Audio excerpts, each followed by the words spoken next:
CD-romra rátérnek a videós nettek is. Mérési módszerek, stb. Elég jósnak a fájlon.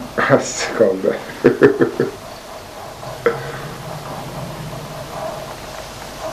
De írd be, hogy 53-4. Hát nem mindenhol olyan. Csak majd aztán észrevettem, hogy a fejtető az egy kicsit. Na szóval az egyes tollak közepén sötétbarna hosszanti sáv.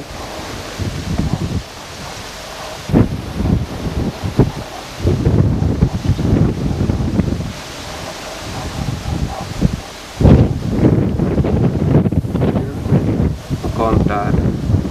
Ott is megvan ez a fekete. A kantár sötétebb, közvetlenül a szem előtt egy sötét barna volt.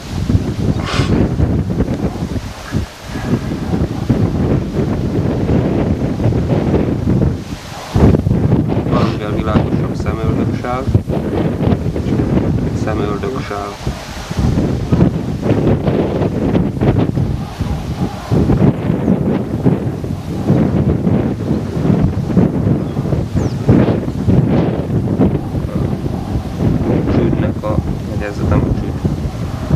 Ez már kicsit barnásabb.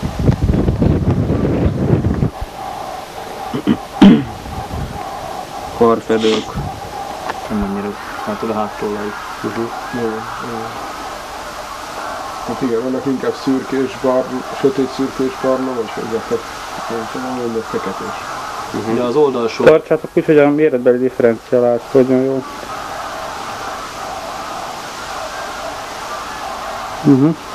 Egyébként még így a fekete-fehér képen is sokkal kontrasztosabbnak látszik a kisebbik. Ja. Fedőkön ezen is nagyon jól látszik a... De azon ez is sötétebb és élesebbek. Tehát az oldalsó farokfedőkön a fekete mintázat az sötétebb és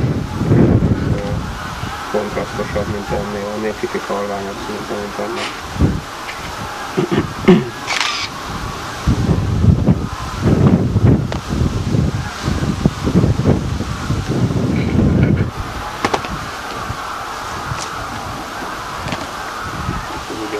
Szevasz Árp!